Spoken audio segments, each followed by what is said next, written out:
Dan pada kesempatan kali ini yang kita akan bahas adalah mengenai ahkamur ruqyah, yaitu hukum-hukum yang berkaitan dengan ruqyah ya. Dan pembahasan ini adalah pembahasan yang penting.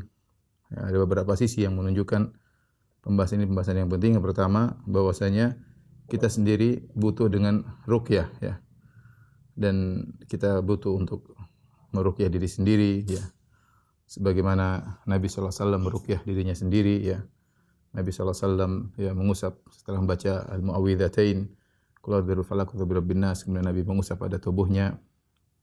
Demikian juga terkadang kita meruqyah orang-orang yang kita cintai ya.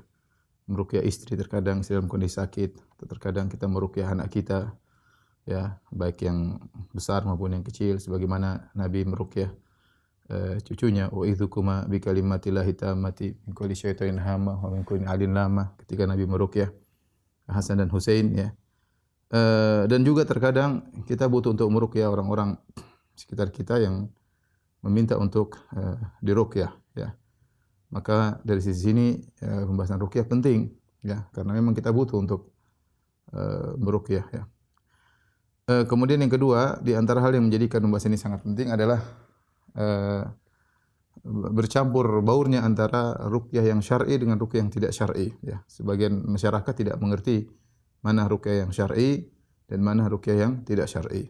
Ya, nanti kita bahas juga ruqyah tidak syar'i pun ada ruqyah yang syirik dan ada ruqyah yang bid'ah ya.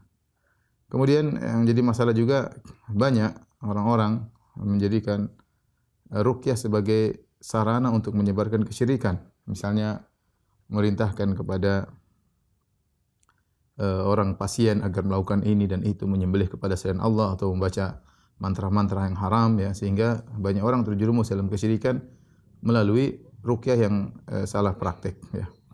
Dengan hal-hal ini maka menjadikan kita berusaha untuk memahami fikih ruqyah dengan lebih baik ya, dengan lebih baik. Adapun dalil akan bolehnya ruqyah ya, banyak sekali ya. Banyak sekali dalil tentang bolehnya ruqyah, di antaranya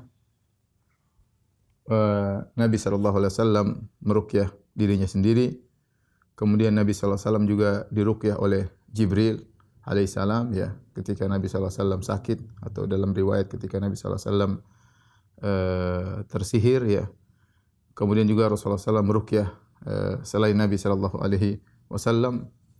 Demikian juga Nabi sallallahu alaihi wasallam menyuruh untuk meminta ruqyah kepada anak-anaknya Ja'far bin Abi Thalib ketika nampak sepertinya mereka sakit, kurus dan yang lain, maka Nabi menyuruh ibu mereka untuk minta ada yang meruqyah anak-anaknya Ja'far bin Abi Thalib ya.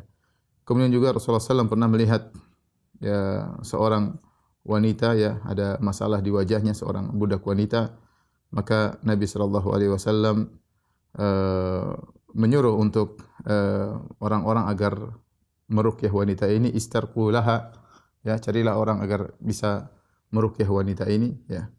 Kemudian juga Nabi sallallahu alaihi wasallam pernah bersabda, man istata'a an yanfa'a akhahu falyaf'al. Ketika Nabi sallallahu alaihi wasallam ditanya tentang ruqyah, kata Nabi sallallahu alaihi wasallam, barang siapa yang mampu untuk memberi manfaat kepada saudaranya, maka lakukanlah, yaitu dianjurkan meruqyah ya.